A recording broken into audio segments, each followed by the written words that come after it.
प्यारी सत्संग जी, प्यार से बोलिए धन्यंकार जी।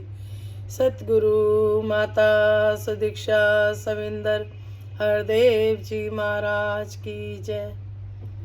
सत्संग जी, शुक्रिया जो सतगुरु ने बिठाया अपने चरणों में। उनके हुक्म अनुसार ही सब काम होते हैं सत्संग जी। उनके हुक्म के बिना पत्ता भी नहीं हिलता। तो दातार कृपा करें आप सभी संतों के चरणों में, सतगुरु माता जी के चरणों में, राजपिता जी के चरणों में शीश रखकर पूरी ही दासी और दासी के कुटुंब की तरफ से धन्यंकार जी प्रवान करना जी। संतों जी, दातार सभी को तन मन धन के सारे सुख दे, भक्ति समेत सत्संग सेवा सिमरन हमेशा झोली में रहे। जीवन का आधार है सत्संग जी।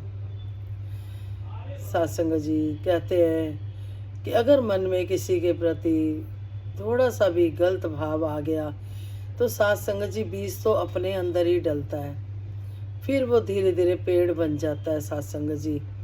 लेकिन सत्संग जी, जब पाँव में कांटा चुभता है तो हम उसी समय निकाल के फेंक देते हैं, तब हम राहत लेते हैं। इसी तरह से अगर मन में कभी कोई गलत भाव आ गया है तो हमें उसी टाइम उसको दूर कर देना चाहिए, वरना वो अंदर ही अंदर पनपते हैं और वो खुद को ही कष्ट देते हैं सत्संग जी।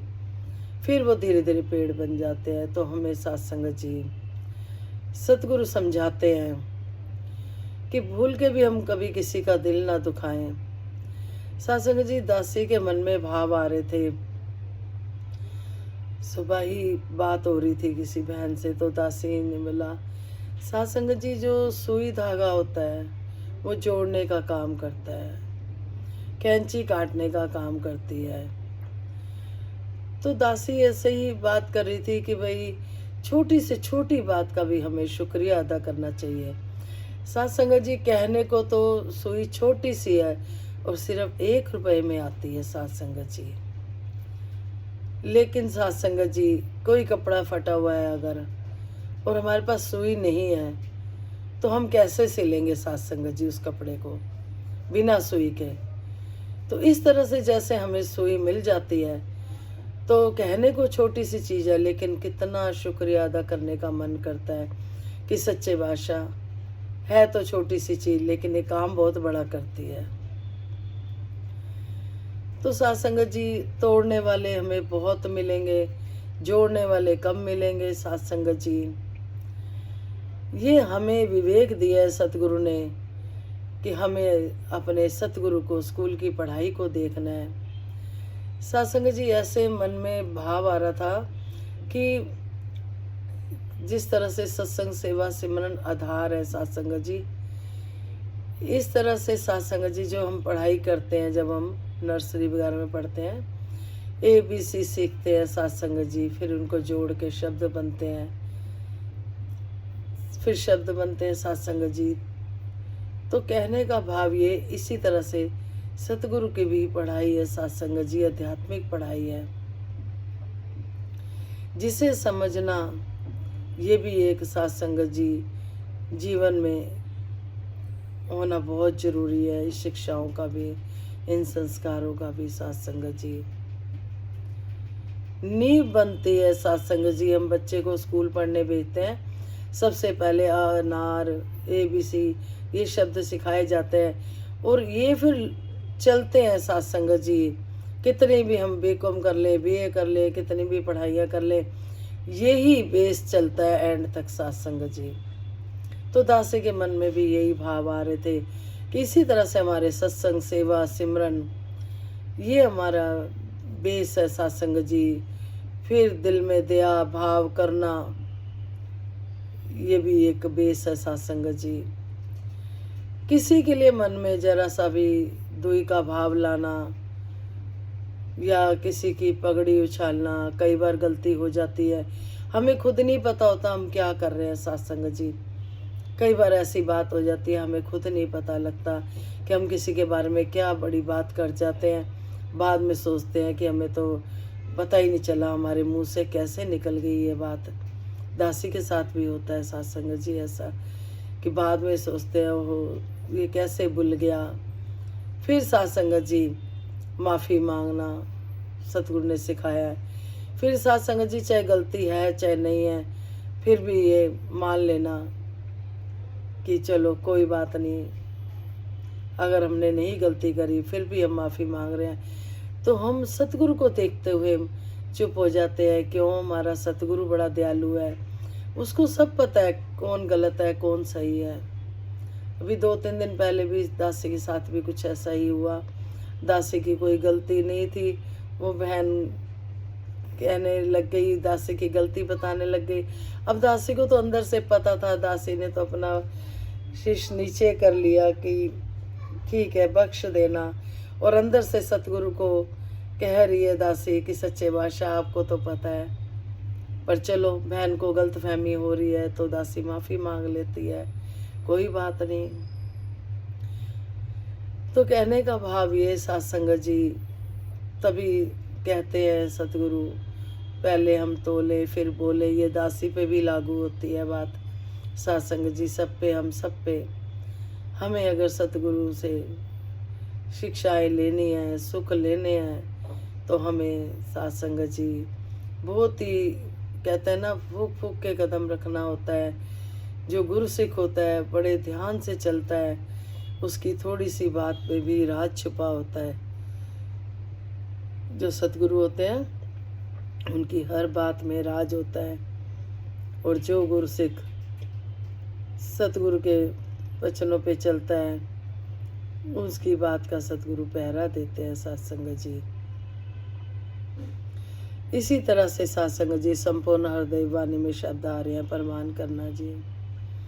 एक तू ही निरंकार, भाव कभी विपरीत अपने मन के अंदर आए ना, अगर कभी आ जाए भी तो पल भर भी टिक पाए ना। पाँव में कांटा चुभ जाए तो चुभा नहीं रहने देते, किसी तरह हो उसी समय ही मुक्ति उससे पा लेते। अशुद्ध भावना को हृदय में घर ना तुम बनाने दो, फेंकना उखाड़ इसको जड़ ना कभी जमाने दो। जड़ इसकी मजबूत हुई तो इससे ऐसे पेड़ उगेंगे जिनमें केवल वैर नफरत ईर्ष्या के फल लगेंगे। जड़ सदा ही इस हृदय में शुद्ध भाव की जाए, जड़ सदा ही इस हृदय में शुद्ध भाव की जम जाए, जिससे पौधा पेड़ बनकर सबको छाया दे पाए। कहे हरदेव गुरु की शिक्षा भर देती सद्भाव से, मन को है छुटकारा मिलता दुर्मति दुर्भाव से। एक तू ही निरंकार। साथ संगत जी, भाव कभी विपरीत अपने मन के अंदर आए ना, अगर कभी आ जाए भी तो पल भर भी टिक पाए ना। पाँव में कांटा चुभ जाए तो चुभा नहीं रहने देते, किसी तरह हो उसी समय ही मुक्ति उससे पा लेते। सतगुरु समझा रहे हैं, जिस तरह से हमारे पाँव में कांटा लगता है तो हम एकदम निकाल देते हैं, इसी तरह से जैसे ही मन में कोई विपरीत भाव आए उसे हम पनपने ना दें, उसे हटा ही दें, चाहे सिमरन करके चाहे सतगुरु की शिक्षाओं को याद करके। तो साथ संगत जी, अशुद्ध भावना को हृदय में घर ना तुम बनाने दो, फेंकना उखाड़ इसको जड़ ना कभी जमाने दो। साथ संगत जी, अशुद्ध भाव कभी ना मन में आए, उसको हम हमेशा हटा दें, क्योंकि वो फिर पढ़ते पढ़ते जमते जमते जमते वो विराट रूप ले लेता है साथ संगत जी। जड़ इसकी मजबूत हुई तो इससे ऐसे पेड़ उगेंगे जिनमें केवल वैर नफरत ईर्ष्या के फल लगेंगे। हम सब जानते हैं साथ संगत जी, बीज हम खेतों में बोते हैं, पनपता है, बड़ा होता है, फल लगते हैं। इसी तरह से अगर हम किसी के लिए नफरत का बीज अपने मन में बो रहे हैं तो वो भी साथ में पनपेगा। वो हमारी अंदर की जो ज़मीन है साथ संगत जी, जो हृदय रूपी, उसमें फिर ये घर करता चला जाएगा। फिर प्रभु कहाँ विराजमान होंगे साथ संगत जी, जिनमें केवल वैर नफरत ईर्ष्या के फल लगेंगे। जड़ सदा ही इस हृदय में शुद्ध भाव की जम जाए, जिससे पौधा पेड़ बनकर सबको छाया दे पाए। सत्संग जी, दासी को ध्यान में आ रहा है, जब दासी अपने नानके जाती थी, कहीं जाते थे ट्रेन में, तो एक पेड़ होते थे जो अम्ब्रेला की तरह होते थे साथ संगत जी। तो दासी को बहुत अच्छे लगते थे। तो दासी अपने बच्चों को, महात्मा जी को बोलती थी कि ये जो पेड़ छाया देते हैं दासी को बहुत अच्छे लगते हैं। लेकिन इस छाया का मतलब नहीं पता था, लेकिन दासी का मन बहुत खुश होता था कि कितने अच्छे ये पेड़ हैं जो छाया दे रहे हैं साथ संगत जी। तो उसी बात पे ही आ रहा है साथ संगत जी, जब हमारे अंदर शुद्ध भाव होंगे तो किसी को ठंडक देंगे, छाया देंगे साथ संगत जी। कहे हरदेव गुरु की शिक्षा भर देती सद्भाव से, मन को है छुटकारा मिलता दुर्मति दुर्भाव से। जब हम सतगुरु के चरणों में आ जाते हैं साथ संगत जी, फिर जैसी संगत वैसी ही रंगत। फिर साथ संगत जी हमारे अंदर जो दुर्मति होती है वो दूर भागने लग जाती है, और साथ संगत जी हमारे अच्छे भाव होने लग जाते हैं, अच्छे संस्कार। फिर हम अच्छी अच्छी बातें करना सीख जाते हैं, जीवन जीने की भी कला को साथ संगत जी हम जी पाते हैं। तो सतगुरु यही समझाते हैं साथ संगत जी, जिस तरह से पाँव में कांटा लगा है तो उसे हम साथ संगत जी रहने नहीं देते पाँव में। इसी तरह से किसी के लिए भी मन में ईर्ष्या वैर नफरत अगर आ गई है तो हमें उसको दूर भगाना है। तो साथ संगत जी सभी संतों के चरणों में यही विनती है कि सच्चे बादशाह कृपा करना, हम सभी को बख्श देना, बख्श देना। कहते हैं जब हम ज्ञान लेते हैं तो सतगुरु उसी टाइम बख्श देते हैं कि जाओ पिछले तुम्हारे कर्म जो भी करे माफ़ किए, आगे से मत करना। तो ततार कृपा करना, दासी को भी विवेक देना, सोची देना, सच्चे बादशाह जीवन में प्यार भर देना, भक्ति भर देना पूरे ही परिवार को। दासी यही विनती करती है सच्चे बादशाह कि आपके नक्शे कदम पे चलते जाएं हम सबका जीवन। दासी सभी के लिए जिन्होंने भी अरदासें रखी, धन्यकार भेजी, सच्चे बादशाह परवान करे साकार रूप में आपके घरों में सुख पहुँचे, जिससे कि आपको सतगुरु पे और विश्वास बढ़ता जाए, बढ़ता जाए, बढ़ता जाए। तो इसी तरह से गीत है, परवान करना जी। नहीं चाहिए दिल दुखाना किसी का, नहीं चाहिए दिल दुखाना किसी का, सदा न रहे ये जमाना किसी का, नहीं चाहिए दिल दुखाना किसी का। बुलाएगा मालिक तो जाना पड़ेगा, बुलाएगा मालिक तो जाना पड़ेगा, शर्म से ये सिर भी झुकाना पड़ेगा, शर्म से ये सिर भी झुकाना पड़ेगा, चलेगा न कोई, ओ चलेगा न कोई बहाना किसी का, नहीं चाहिए दिल दुखाना किसी का।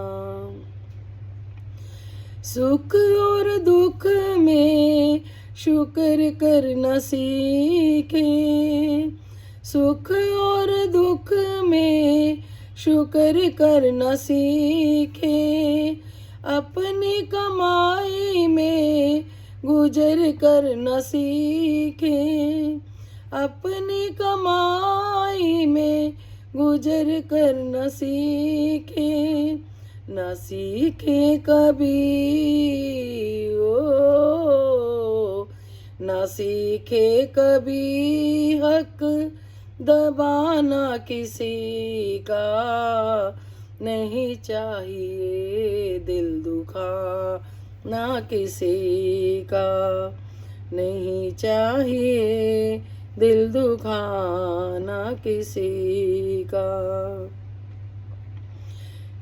एक दूसरे की ना पगड़ी उछाले, एक दूसरे की ना पगड़ी उछाले, खुद की कमी को शौक हम निकाले, सुनाए न हरदम ओ, सुनाए न हरदम फसाना किसी का, नहीं चाहिए दिल दुखाना किसी का। सत्संग जी स्पष्ट शब्दों में आ रहा है, कहते हैं ये गीत नहीं, ये तो ब्रह्म विचार है। नहीं चाहिए दिल दुखाना किसी का, सदा ना रहेगा ये जमाना किसी का। हम सत्संग जी हमेशा जानते हैं इस बात को, हमेशा के लिए नहीं आए। जितना समय आए हम प्यार से अगर रहते हैं तो परमात्मा भी ये खुश होता है, फिर आगे जाके हम भी नजरें मिला पाते हैं। बुलाएगा मालिक तो जाना पड़ेगा, शर्म से सिर को झुकाना पड़ेगा, चलेगा कोई बहाना ना किसी का। सत्संग जी वहाँ पर फिर किसी भी तरह का बहाना नहीं, जब बुलावा आएगा तो हमें जाना है। हमें सत्संग जी ऐसे कर्म करने हैं जिससे कि प्रभु के आगे शर्मसार ना होना पड़े। सुख और दुख में शुक्र करना सीखे, अपनी कमाई में गुजर करना सीखे। सत्संग जी समझा रहे हैं इसमें कि जैसे सुख और दुख हो, जैसा भी समय हो, हम शुक्र करते चले जाए। सत्संग जी कहते हैं एक चिड़िया थी खेतों में, दासी ने पहले भी ये बात शेयर करी हुई है, बख्श लेना, कि एक चिड़िया थी खेतों में। सत्संग जी भूखी प्यासी रहती थी, ना फलों पे पेड़, जिस पेड़ पे बैठती पेड़ सूख जाते, जिस नदी पे जाती नदी सूख जाती। एक दिन वहाँ से ब्रह्मा जी सत्संग जी नारद जी निकल रहे थे। चिड़िया ने कहा कहाँ जा रहे हो? नारद जी ने कहा मैं ब्रह्मा जी के पास जा रहा हूँ। तो चिड़िया ने कहा ब्रह्मा जी से पूछ के आना कि मेरी जिंदगी में कभी सुख होगा। तो सत्संग जी वो जाते हैं नारद जी, और ब्रह्मा जी कहते हैं कि नहीं, उस चिड़िया की जिंदगी में कोई सुख नहीं है। तो नारद जी चिड़िया से छिप के निकल रहे होते हैं कि मैं क्या जवाब दूंगा। तो चिड़िया कहती है नारद जी आप ब्रह्मा जी के पास हो आए, मेरे सवाल का जवाब ले आए। तो उन्होंने बोला कि हाँ चिड़िया, वही शुक्र किए जा, बस हर पल शुक्र किए जा प्रभु का। तो सत्संग जी नारद जी ने सोचा इसको मैं बता दूंगा सच, तो ये जो 4 दिन जीना वो भी नहीं जी पाएगी, तो उसको दुख होगा, तो इसलिए उन्होंने शुक्र करना कह दिया। अब चिड़िया सत्संग जी जहाँ भी बैठे शुक्र करे। जैसे ही शुक्र करे, हरे भरे पेड़ हो गए, नदियाँ हरी भरी हो गई। तो सत्संग जी नारद जी ने सोचा देखूं जरा, बहुत समय हो गया, अब चिड़िया का क्या हाल है। जाते हैं तो देखते हैं चिड़िया चहक रही है, इधर से उधर हो रही है। तो चिड़िया को कहते हैं ये सब कैसे हुआ? कहती आपने ही तो गुरु मंत्र दिया था, आप जी ने ही गुरु मंत्र दिया था। तो सच्चे बादशाह ने कृपा करी सत्संग जी। उस चिड़िया को सत्संग जी लहराते हुए नारद मुनि जी ने बोला कि चिड़िया ये तो मैंने वैसे ही तेरे को शुक्र कह दिया था, तूने इतना परमात्मा का शुक्र करा कि तूने मन जीत लिया प्रभु का, आज कितनी सुखी है। तो सत्संग जी चिड़िया कहती है आप ही मेरे गुरु हो, आपने जो कहा था। तो सत्संग जी इसलिए सुख हो दुख हो जैसा भी समय हो, हमें प्रभु का शुक्र ही अदा करना है। हंस के बिताएं, रो के बिताएं, वो समय तो हम सब जानते हैं हमें बिताना ही होता है, तो क्यों ना हंस के बिताएं। फिर सत्संग जी एक दूसरे की पगड़ी ना उछालें, खुद की कमी को सत्संग जी फिर आता है सत्संग जी अपनी कमाई में गुजरान करना है। सत्संग जी किसी की कमाई पे हक नहीं जमाना। इसी तरह से सत्संग जी फिर कहते हैं कि एक दूसरे की पगड़ी ना उछाले। जिस तरह से सत्संग जी कई बार हम किसी की बात को, गलतियों को उछालने लग जाते हैं, तो सदगुरु कहते हैं उसमें पर्दा डालो, गलतियां सभी से होती हैं, हमें किसी को नहीं उछालना, किसी की गलती को नहीं। तो सत्संग जी प्यार से बोलिए धन्यकार जी, शुक्रिया जी, जो भी समय आप जी ने दिया परवान करना जी। तू ही निरंकार मैं तेरी शरणा मनु बख्श लो, तू ही निरंकार मैं तेरी शरणा मन बख्श लो, तू ही निरंकार मैं तेरी शरणा मन बख्श लो। विश्व का कल्याण हो, हर घर में ज्ञान हो, सतगुरु माता सुदीक्षा जी कृपा करे, सबके मुख पे सतगुरु का गुणगान हो। धन्यकार जी।